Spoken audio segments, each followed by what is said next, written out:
요엘서 오늘 두 번째 시간입니다. 우리가 지난주에 잠깐 살펴보았던 것처럼 요엘서의 중심 단어는 여호와의 날입니다. 여호와의 날. 오늘 본문에서도 이 여호와의 날이라고 하는 말이 등장을 하고 있지요. 15절 말씀에 보면은 슬프다 그날이여 여호와의 날이 가까웠나니 곧 멸망같이 전능자에게로부터 이르리로다. 그렇게 말씀을 하고 있습니다. 이 여호와의 날, 이것을 이제 우리가 한번 중심에 놓고서 이 요엘서 말씀을 이제 1장, 2장, 3장 말씀을 이제 연결하면서 함께 말씀을 생각해 보려고 합니다. 자, 1장에서는 이 여호와의 날이라고 하는 것은 하나님과의 관계가 끊어진 자들에게 임할 심판의 날을 여호와의 날이라, 그렇게 1장에서는 우리에게 말씀을 해주고 있습니다. 하나님과의 관계가 끊어진 이스라엘 백성들을 향한 하나님의 심판의 날, 이것을 여호와의 날이라 그렇게 말하지요. 자, 그들에게 임할 심판을 이제 우리가 이미 보았던 것처럼 메뚜기 심판으로 하나님은 말씀을 하고 있습니다. 오늘 본문의 말씀에 보면은 2절에 보면은 늙은 자들아 너희는 이것을 들을지어다. 땅의 모든 주민들아 너희는 귀를 기울일지어다. 너희의 날에나 너희 조상들의 날에 이런 일이 있었느냐라고 말씀을 하면서 이제 이스라엘 백성들에게 임하게 될 그 메뚜기의 재앙이 전에도 없었고 또 이후에도 없을 아주 엄청난 재앙이 될 것이다 라고 하는 것을 말씀을 하지요. 자, 그러면서 3절에 너희는 이 일을 너희 자녀에게 말하고 너희 자녀는 자기 자녀에게 말하고 그 자녀는 후세에 말할 것이니라. 그러니까 엄청난 재앙일 것이다 하는 것을 하나님이 미리 이제 경고하며 말씀을 합니다. 자, 그 재앙의 내용이 무엇이냐? 4절에 보시면요. 팥중이가 남긴 것을 메뚜기가 먹고 메뚜기가 남긴 것을 너치가 먹고 너치가 남긴 것을 황충이 먹었도다. 그렇게 말씀을 합니다. 히브리어로는 이 말이 핫가잠이랍니다. 핫가잠. 자, 이 말이 무슨 뜻이냐 하면요. 씹어서 삼킨다, 이런 뜻입니다. 씹어서 삼킨다. 그 다음에 메뚜기라고 번역되어 있는 이 말은 하르빼라고 하는 말인데 이것은 급속도로 번식한다, 이런 의미의 말입니다. 히브리어가. 자, 그 다음에 너치라고 하는 말은 하이엘레크라고 하는 말인데 이것은 날카로운 이빨로 갉아먹는다 하는 이 의미의 뜻입니다. 자, 그리고 황충이라고 번역되어 있는 이 말은 헤하셀이라고 하는 말인데 이것은 개걸스럽게 먹어치운다, 이런 뜻입니다. 자, 그러니까 팥중이, 메뚜기, 너치, 황충이 서로 다르게 우리 한글 성경에 어떤 그 명사형으로 이렇게 번역이 되어 있는데 이런 방금 제가 말씀드렸던 씹어서 삼킨다, 급속도로 번식한다, 또 날카로운 이빨로 갉아먹는다, 개걸스럽게 먹어치운다라고 하는 이런 동사들이 명사형으로 변형되어져서 이 히브리어 원어에 기록이 되어 있다는 겁니다. 그러니까 메뚜기 떼가 지나가는 그 모습을 지금 그리고 있는 거지요. 다른 어떤 네 종류의 어떤 곤충이 아니고 똑같은 메뚜기 떼가 지나가는데 한편에서는 그 메뚜기가 막 엄청난 숫자가 오니까 메뚜기다, 그렇게 말을 하고 또 한편으로는 메뚜기가 막 엄청나게 또 지나간 자리가 작물이 하나도 남지 않을 정도로 싹 다 먹어치우니까 그것을 개걸스럽게 먹어치운다, 날카로운 이빨로 갉아먹는다, 또는 씹어서 삼켜버린다, 이런 어떤 의미의 말들로 이제 표현을 하면서 메뚜기의 공격이 재앙이 그만큼 엄청날 것이다 라고 하는 것을 표현을 하는데 이름에서뿐만 아니라 오늘 성경을 잘 보시면 4절을 보시면 팥중이가 남긴 것, 그리고 메뚜기가 남긴 것, 그리고 너치가 남긴 것 하면서 남긴 것 세 번 말하고 그 다음에 메뚜기가 먹고 너치가 먹고 황충이 먹었다, 이렇게 말하므로 이 말씀은 뭐겠습니까, 여러분? 남겼다는 것을 세 번이나 반복을 하고 또 그 다음 곤충이 또 먹어치웠다라고 하는 것을 세 번 반복하면서 말하고자 하는 어떤 뉘앙스가 어떤 거겠습니까? 남김없이 완전히 썰어버린다는 겁니다. 그러니까 처음에 팥중이가 와서 싹 지나갔는데 메뚜기가 지나갔는데 씹어서 삼켜버렸는데 남은 것이 있을 수 있는 거지요. 그런데 그 다음에 메뚜기가 또 싹 한 차례 와서는 또 남은 것을 먹어치우고 그 다음에 또 남은 것이 혹시 있었다면 너치가 그렇게 하고 마지막으로 황충이 그렇게 개걸스럽게 먹어치우는 황충이 와서는 다 싹 깨끗하게 완전하게 먹어치우는 그런 하나님의 심판 재앙이 있을 것이다 라고 하는 걸 말합니다. 그래서 이렇게 오늘 본문에 보면 왜 하나님께서 이런 날이, 이런 심판의 날이 너희에게나 너희 조상의 날에 이런 일이 있었느냐? 없었었다. 앞으로도 없을 것인데 너희 자녀들에게 말해 주어라. 그러면서 이 엄청난 메뚜기의 재앙을 하나님께서는 지금 계획하고 계신다는 것을 말하는 거지요. 자, 그러면서 5절에 보면 이렇게 말합니다. 취하는 자들아 너희는 깨어 울지어다. 포도주를 마시는 자들아 너희는 울지어다. 이는 단 포도주가 너희 입에서 끊어졌음이니.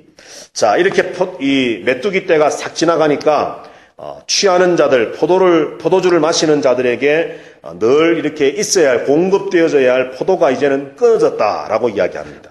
자, 그 다음에 6절, 7절에도 보면 다른 한 민족이 내 땅에 올라왔음이로다. 그들은 강하고 수가 많으며 그 이빨은 사자 이빨 같고 그 어금니는 암사자의 어금니 같도다. 그들이 내 포도나무를 멸하며 내 무화과 나무를 끌고 말갛게 벗겨서 버리니 그 모든 가지가 하얗게 되었도다. 자, 6절에서 말하는 다른 한 민족, 물론 이제 아수르나 바벨론, 이스라엘을 멸망케 하는 그런 민족을 이야기합니다만 이제 이 메뚜기 떼를 지금 하나님 그렇게 빗대어 말씀하는 거지요. 그러면서 그들은 강하고 수가 많다. 그 이빨은 사자 이빨 같고 어금니는 암사자의 어금니 같다. 이 말씀이 계시록에도 하나님께서 계시록 9장에 보면 황충이 무저갱에서부터 올라오는 메뚜기 떼의 심판을 하나님 말씀하면서 똑같이 이 사자 이빨 같다라고 하는 말씀을 합니다. 그래서 이 메뚜기가 그 어떤 그 모양을 그렇게 지금 묘사하면서 메뚜기가 지나간 그 자리는 마치 사자의 이빨처럼 강한 어떤 턱을 가진 메뚜기가 때가 지나가 버리면 남는 것이 없다는 거지요. 그러면서 7절에 잘 표현하기를 모든 가지가 하얗게 되었다. 싹 그냥 하여튼 남기지 않고 다 먹어 치워버렸다는 겁니다. 자, 그 다음에 10절 말씀을 보면 밭이 황무하고 토지가 마르니 곡식이 떨어지며 새 포도주가 말랐고 기름이 다하였도다. 11절에도 농부들아 너희는 부끄러워할지어다. 포도원을 가꾸는 자들아 곡할지어다. 이는 밀과 보리 때문이라 밭의 소산이 다 없어졌음이로다.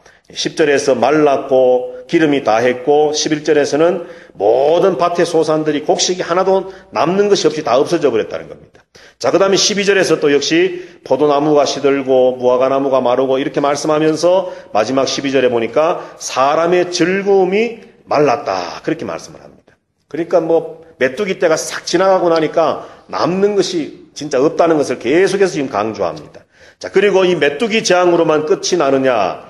17절로 가서 보시면 17절부터 20절까지 말씀해 보면 메뚜기 재앙으로 메뚜기 떼가 싹 먹어치우고 가버려서 남는 것이 없는데 거기에다가 무슨 재앙까지 또 덮쳤느냐 하면 극심한 가뭄이 덮칩니다. 17절에 보면 씨가 흙덩이 아래에서 썩어졌고 창고가 비었고 곡간이 무너졌으니 이는 곡식이 시들었음이로다. 가축이 울부짖고 소떼가 소란하니 이는 꼴이 없음이라. 양떼도 피곤하도다. 여호와여 내가 주께 부르짖으오니 불이 목장에 풀을 살랐고 불꽃이 들의 모든 나무를 살랐음이니이다. 들짐승도 주를 향하여 헐떡거리오니 시내가 다 말랐고 들의 풀이 불에 탔음이니이다. 자, 여기 19절과 20절 마지막에 불에 의해서 이렇게 불타 없어졌다, 살랐다, 또 들의 모든 나무를 살랐다, 또 들의 풀이 불에 탔다. 이것은 이제 그만큼 마치 불이 나서 화재가 나서 모든 식물을 다 불태우는 것과 같은 그런 엄청난 가뭄이 닥쳤다라고 하는 것을 말하는 거죠. 자, 그렇게 말하면서 앞에 전반부에서는 메뚜기 재앙을 말씀을 하고 또 17절부터 20절에서는 이제 가뭄에 대한 재앙을 하나님께서 이렇게 말씀을 합니다. 자, 하나님을 떠나고 하나님과의 관계가 깨어지고 하나님 앞에서 불신앙하고 우상을 섬기고 하나님을 배반했던 이스라엘 백성들에게 하나님께서 이처럼 메뚜기 재앙과 또 가뭄의 재앙으로 먹을 음식이 남지 않도록 하시겠다는 겁니다. 그래서 결정적으로 그것에 대해서 하나님 말씀하는 것이 조금 전에 보았던 12절에 사람의 즐거움을 마르게 했다는 겁니다. 그러니까 맞습니다. 이 먹는 즐거움이라는 건 참 사람에게서 참 큰 거거든요. 그런데 오늘 하나님께서 이렇게 먹을 만한 것들을 싹 메뚜기로 재앙을 이렇게 심판을 하셔서 모든 먹거리들이 싹 없어지게 하시고 거기다가 남아있는 이제는 씨앗마저도 이제는 완전히 없어지도록 하나님 가뭄이 들게 하셔서 인간으로부터 이 먹는 즐거움, 인간의 즐거움을 하나님께서는 마르게 하셨다라고 말씀을 합니다. 참 우리가 그냥 성경으로 이렇게 읽습니다만 하나님께서는 지금 엄청난 재앙을 이스라엘에게 남쪽 유다에 하나님께서 내리시겠다라고 하는 어떤 하나님의 지금 경고를 주시고 계시는 거지요. 자, 그런데 12절에서 그렇게 말씀을 하고 있는데요. 16절을 한번 보실까요? 16절. 자, 16절을 우리 다 같이 한번 다시 읽어보겠습니다. 시작. 먹을 것이 우리 눈앞에 끊어지지 아니하였느냐? 기쁨과 즐거움이 우리 하나님의 성전에서 끊어지지 아니하였느냐? 아멘. 자, 여기 보시면은 먹을 것이 이제 없어졌다, 끊어졌다 말합니다. 자, 그 먹을 것이 없어짐으로 우리에게 뭐가 없어졌다 그럽니까? 기쁨과 즐거움이 없어졌다, 끊어졌다 그렇게 말합니다. 그런데 지금 요예를 통해서 하나님께서 아주 참 지혜롭게 잘 연결하시기를 먹을 것, 그 다음에 하나님의 성전에서 라고 하는 것을 이야기하면서 그 중간에 기쁨과 즐거움을 이야기합니다. 그러니까 조금 전에 12절에서 인간의 즐거움을 마르게 하셨다라고 했던 그 즐거움을 16절에 와서 기쁨과 즐거움인데 사람이 느껴야 할 그런 먹거리 때문에 느낄 수 있는 즐거움과 기쁨이 있는데 그것이 끊어져 버렸는데 결국 그것이 끊어졌다라고 하는 것을 16절에서는 무엇과 연결시키느냐 하면 하나님의 성전에서의 기쁨과 즐거움이 끊어진 것으로 하나님은 연결해서 말한다는 거죠. 자, 그러니까 기쁨과 즐거움이 앞에 있는 먹을 것이 우리 눈앞에 끊어졌기 때문에 기쁨과 즐거움이 끊어졌다라고도 할 수 있고 또 그렇기 때문에 그것이 하나님의 성전에서 기쁨과 즐거움이 끊어졌다라고 하는 것과도 연결해서 말할 수 있다는 겁니다. 자, 그러니까 먹을 것이 없어졌다. 그래서 기쁨과 즐거움이 없어졌다. 자, 이것은 단순히 어떤 먹는 즐거움의 끝이 마르고 끝나는 것만이 아니라 먹을 양식이 없다라고 하는 것은 곧 다른 문제로 말하면 오늘 성경에 우리가 조금 전에 보았던 것처럼 9절에 보면 소제와 전제가 하나님 여호와의 성전에서 끊어졌고 여호와께 수종드는 제사장은 슬퍼하도다라고 하는 말씀을 보면 소제와 전제는 뭐죠, 여러분? 소제는 뭡니까? 소제는 가루지요, 가루. 그러니까 떡으로 하나님 앞에 매일매일 드리는 제사입니다. 전제는 뭐냐 하면 포도주를 하나님 앞에 부어드리는 겁니다.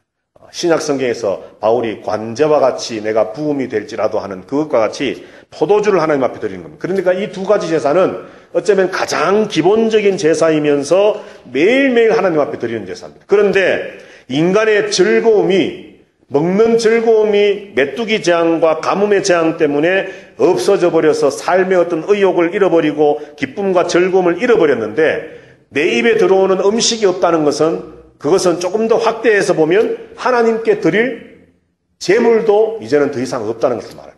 소제를 드리고 가루로 어떤 밀가루나 곡식가루로 떡을 만들고 반죽을 해서 아주 하나님 앞에 귀하게 제사를 해야 되고 또 포도주를 가지고 하나님 앞에 부어드리는 제사를 드려야 되는데 내 입에 들어오는 즐거움이 끊어진 것뿐만 아니라 하나님 앞에 드리는 제사마저도 더 이상 드릴 수 없는 그래서 16절에 있는 것처럼 하나님의 성전에서 기쁨과 즐거움이 끊어지지 아니하였느냐. 더 이상 하나님 앞에 예배할 수 없게 되었다는 것이죠. 자, 그러면 오늘 이 전체 말씀을 통해서 하나님께서 이 요엘을 통해 이스라엘 백성들에게 말씀하고자 하는 진정한 인생의 기쁨과 즐거움은 뭐라고 지금 말하고 싶은 걸겠습니까, 여러분? 정말 이 먹는 것, 그것이 풍족한 것이 진정한 기쁨과 즐거움이라고 하는 것을 말하고 싶은 거겠습니까? 아니면 거기서 한 걸음 더 나가서 하나님 앞에 예배할 수 있는 것, 하나님 앞에 소제와 전제를 통해 하나님의 성전에서 예배하고 싶을 때 예배하고 하나님을 찬양하고 싶을 때 찬양하고 하나님과의 관계가 바르게 되어지는 그것이 진정한 인간의 기쁨과 즐거움, 둘 중에 어느 것을 진짜 기쁨과 즐거움이라고 말하고 싶은 거겠습니까? 후자겠지요. 예. 지금 하나님 바로 그걸 말하기를 원하는 겁니다. 어쩌면 1장을 읽어보면 길게 뭐 메뚜기 팥중이가 어떻고 너치가 어떻고 메뚜기가 어떻고 뭐 황충이가 어떻고 뭐 식물이 다 하얗게 다 되었고 또 씨가 뭐 땅속에서 다 썩어가고 물이 없고 시내가 마르고 막 가뭄이 들고 야 엄청난 재앙이구나. 더 이상 이제 먹을 것이 없고 마실 것이 없어서 인생의 즐거움이 끝이 났구나. 더 이상 기쁨과 즐거움을 찾을 수 없구나. 어떤 눈에 보이는 현상만을 바라보고 느끼도록 하시는 것이 아니라 그렇게 되어져서 결국은 하나님과의 관계가 끊어짐으로 하나님의 성전 안에서 누려야 할 인생의 기쁨과 즐거움이 끝이 났다는 겁니다. 오늘 저와 여러분들의 진정한 기쁨과 즐거움은 무엇입니까, 여러분? 우리가 지난 주일날도 사도행전 말씀을 통해서 사명을 이야기하면서 비슷한 말씀을 함께 나누었는데 오늘 이 시간에 수요일날 저녁에 또 나와서 함께 예배하는 저와 여러분들의 진정한 기쁨과 즐거움의 원천이 뭐냐는 것이죠. 조금 전에 우리가 찬양했는데 하박국 말씀에 있는 것처럼 비록 무화과나무가 마르고 뭐 우리의 양떼가 없고 이 말은 사실 먹을 것이 없는 것 아닙니까? 그죠? 목축업을 하는 그때 당시에 뭐 열매가 없고 짐승이 없다는 것은 더 이상 어떤 인생의 즐거움이 없는 겁니다. 먹을 것이 없다는 것. 그런데도 불구하고 하박국 선지자가 노래하기를 그럼에도 불구하고 뭐라고 이야기합니까? 나는 여호와로 인하여 기뻐하리로다. 그렇게 찬양했던 것처럼 오늘 요엘 선지자도 사실은 지금 그것을 우리에게 말해 주기를 원하는 겁니다. 메뚜기 때가 지나가서 먹을 것이라고는 완전히 사라지고 더 이상 어떤 먹는 즐거움 때문에 느낄 수 있는 이제 기쁨과 행복함이 사라져 버렸지만 가뭄 때문에 더 이상 이제는 인간으로서 이 땅에 어떤 여기 보면은 인간뿐만 아니라 보면은 뭐 들짐승도 주를 향하여 헐떡입니다. 뭐 가축들도 울부짖고 소떼가 소란하니 이는 꼴이 없음이라 양떼도 피곤합니다. 온 세상이 지금 막 죽어가고 있는 정말 삶의 기쁨과 즐거움이 없는 그런 극한 상황입니다. 자, 그럼에도 불구하고 하나님은 우리에게 말씀합니다. 인생의 진정한 기쁨이 뭐냐? 인생의 진정한 즐거움이 뭐냐는 것이죠. 바로 하나님을 예배할 수 있는 것이다. 하나님과의 관계가 바르게 되어진다는 것이죠. 자, 그래서 조금 전에 보았던 것처럼 9절 말씀에도 나왔던 것처럼 13절 말씀에도 다시 한번 보십시다. 13절. 우리 다 같이 한번 13절 읽겠습니다. 시작. 제사장들아 너희는 굵은 배로 동이고 슬피 울지어다. 제단에 수종드는 자들아 너희는 울지어다. 내 하나님께 수종드는 자들아 너희는 와서 굵은 베옷을 입고 밤이 새도록 누울지어다. 이는 소제와 전제를 너희 하나님의 성전에 드리지 못함이로다. 아멘. 자, 하나님께서 제사장과 성전 안에서 일하는 수종드는 수많은 사람들을 향해서 회개하며 애통해 하라고 말씀합니다. 그 이유가 뭐냐 합니까? 13절 제일 마지막에 있는 것처럼 이는 그 이유는 소제와 전제를 너희 하나님의 성전에서 드리지 못하기 때문이라 그렇게 말합니다. 너희가 정말 울어야 될 것은 조금 전에 5절에서는 취하는 자들아 포도주를 마시는 자들아 더 이상 포도주가 없는 것 때문에 너희가 깨어 울어라. 이 인생의 즐거움이라 할 수 있는 먹는 것이 없어졌기 때문에 애통해하고 슬퍼해라는 겁니다. 하나님 그것도 인정하십니다. 먹는 것이 없다는 것은 정말 인생의 슬픔이라는 것을 인정합니다. 그러나 하나님이 지금 말씀하시는 진정한 슬픔은 백성들이 울어야 되고 애통해야 할 일은 하나님 앞에 제사하지 못하는 것이라. 당장 먹을 양식이 없어서 그것 때문에 애통해하고 슬퍼하는 것도 있을 수 있는 일이지만 한 걸음 더 나아가서 내 입에 들어오는 음식이 없는 것 때문만이 아니라 하나님 앞에 소제와 전제로 예배하지 못하고 제사하지 못함, 하나님과의 관계를 바로 유지해 나갈 수 없음, 이것을 슬퍼하고 또 애통해하라 그렇게 말씀을 합니다. 자, 그래서 오늘 하나님께서는 이런 이스라엘을 향해서 이제 명령하십니다. 자, 15절 말씀을 한번 보실까요? 15절 조금 전에 우리가 보았던 것처럼 슬프다 그날이여 여호와의 날이 가까웠나니 곧 멸망같이 전능자에게로부터 이르리로다. 하나님의 심판이 이제 있을 것을 말씀하는 거지요.